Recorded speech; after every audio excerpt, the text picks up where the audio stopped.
Welcome back, bosses of the Midnight Motivation Mob, and welcome to all new listeners. I appreciate each and every single one of you all for dedicating your time to listening on in. Midnight Motivation is a real and raw podcast about motivation, achieving success, entrepreneurship, and becoming the best version of you. And I'm your host, Tony Pec. What is up, Midnight Motivation Mob? Welcome back to all my fellow bosses, and welcome on in to all the new listeners. I appreciate each and every one of you for listening on in.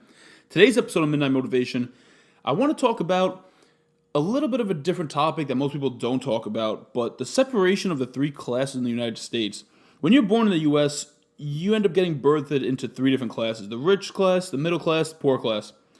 Now, every one of these classes has its own advantages and disadvantages.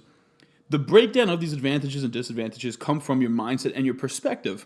So, for example, you can leverage all the negatives of being poor and make it the catalyst to your success by never wanting to go back to that life so passionately that you have no other attitude but to just grind.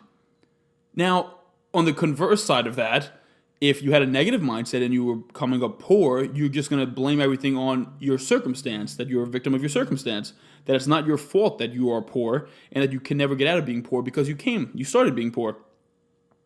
So I want to go through a few advantages and disadvantages of each of the classes, and then from there, segue into something I really want to talk about. But little note before we start here, I'm going to be generalizing from what I've seen through my experiences. It doesn't mean this holds true for everyone in these types of classes. So just bear with me as I go along with each of these. And I'm sure these will resonate with you guys. And if you have seen people in these different classes, you'll see to pick up on what I'm saying here. So for me, the rich class. Now, it's fantastic that you get to grow up around the successful people. You're growing up around people with the right mindset. You have access to connections. You have access to money to start a business at any age. You can get an amazing job if you want, leveraging your parents' connections. But the downside of it is you grow up with a lot less ambition. You always know you have a cushion. Worst case scenario, if everything fails, you have the backup of your parents' financials or their connections, whatever it is. You never had your back to the wall. You never had to grind. You don't have that instinctive grit. You know, your biggest drive might just be to do what your parents don't want you to do, just to prove a fucking point, which is fine, but it's a hindrance because you might be straying away from what your truest potential is because you just want to not conform to what your parents think you need to become. Most people in the rich class, they're born rich, they end up lacking work ethic, and it's not because they choose to, but it's kind of because of their circumstance, honestly. You may have had to work at a job just because your parents told you to, and you went through the motions, a typical, part-time job when you were younger, maybe a job as you got older, but you went through the motions. You didn't have to be there, so you didn't give your fullest to the job. You only had to work that one job because you had to because of your parents. You never had to work more than one. You never had to know what it was like to miss a week of pay and it actually affecting you, or that if you were sick and you couldn't go to work and you didn't get paid that week, how it affects you. So there's a lot of positives and a lot of negatives to the rich growing up in that class. It does depend on your mindset. Now, it does hold true that if you did come up in the rich class, you have a ton of advantages if your mindset's proper. If you are a grinder and you are a hustler and you want to make more for yourself, and you want to have more success than your parents had, and that's how you view your wealth, you can leverage that to unlimited amount of potential because you're starting off with such a great head start. And I don't knock anyone that does start with money from their parents and then blows it up into something even greater, because that's not easy to do, and that's absolutely commendable. Now, let's talk about the next class, the poor. Now, the poor, shit is fucking hard, and it's scary, but being poor comes with endless amounts of upside. I think if you're poor and you start out poor when you're younger, you have the most opportunity and potential than any other class. Not that it's the easiest, but you have the most available at your fingertips. Why? Because you're starting from nothing. Everything upward from where you are at is your potential, is your upside. You know what it's like to have nothing. You know what it's like to be at the bottom, and you will do every single fucking thing you can to get out of it and to never get back there. But another good thing about the poor is once someone that was poor becomes successful, they make it. They're not afraid necessarily to lose it all because they know if they lost everything, they can come back to the success that they had because their success was founded by their mindset and who they were as a person. So you can take the money from them, but it doesn't take away who they are. So yeah, they will fight endlessly to never go back to the terrible circumstances that they were. But if they did lose everything, they can bounce back. They have grit. They have tenacity. They know what it's like to have their backs to the wall. They can get through shit that others can't because they know what it's like to start at such a low point. I personally fear anyone who comes from less or worse than where I'm at because I know their drive just comes from such a place that I cannot fathom.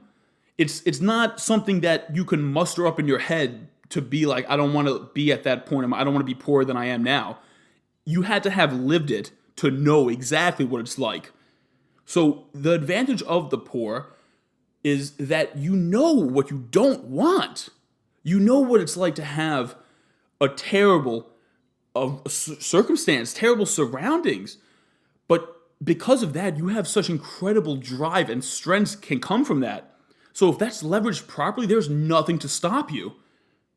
Now, the last class I want to talk about is the middle class. Personally, I think this is the toughest class to be brought up in.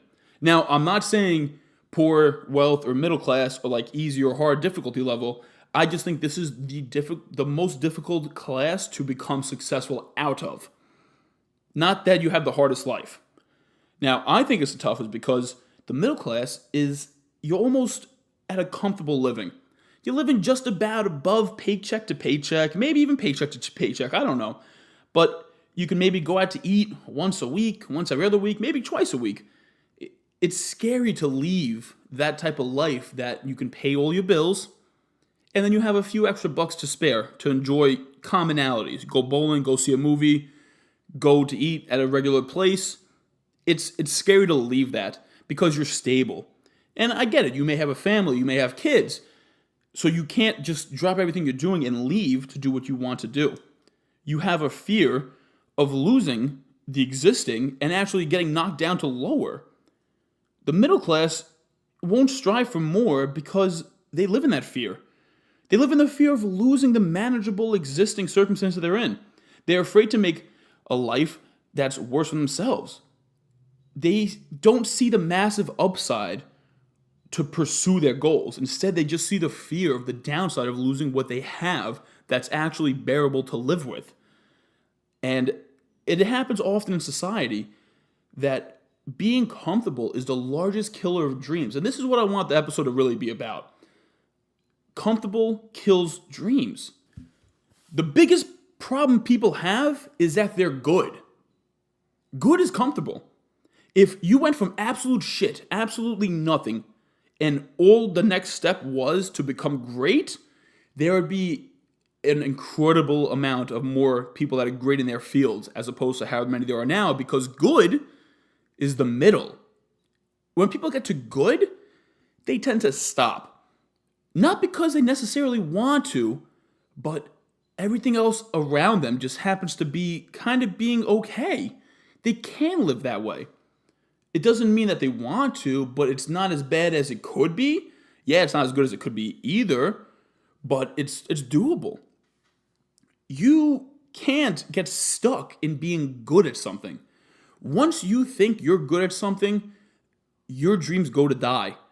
You're not going to think of goals that are larger and unobtainable. People that settle for good and comfortable and middle, they will set goals, but they'll set goals that they know they can achieve and that are manageable to obtain so they can feel that they actually cross off a little thing on the checklist. You cannot get comfortable. Once you are comfortable, you give up the freedom to become more, to become greater. Comfortable is livable. It's better than shit. It's not as good as the best or being great, but it's okay. And I'm okay with you guys being okay with that if you're genuinely happy, but this is to all the people that aren't happy. If you're happy, turn this fucking podcast off because this shit is not for you. But if you're not happy where you are right now and you're good or you're comfortable, I guarantee it's because you're living as if you were where you want to be. And you're just trying to rationalize with what you have now to make that okay. Thinking, I can get by on my bills, I can go out to eat once or twice, I can go do bowling or movie, whatever. But you can't just take off when you want. You can't go fly across the country. Now, I get it. It's fucking hard. You can't just drop the job you're at now. You may have a family, you have kids, you have bills. Start a little hustle on the side. Listen to Entrepreneurship Part 2. It talks all about that. That's how you get started from going from good to great. Doing what you already do and adding more to it. It's not about stopping what you're doing to get better. It's about adding on what you're already doing. You have to do more. Increase what you're doing. Set a higher goal. Set a higher standard for yourself. You need to value your time more than anything else. People assume and prepare for failure. When you assume and prepare for failure, you make a plan A, a plan B, a plan C, a plan D, a plan E, a plan F. You know what my plan B is? My plan B is to figure out another fucking way to make plan A work. Stick with what you want and just keep at it. You will break through over time. Do not get comfortable. Do not settle. You are meant for more.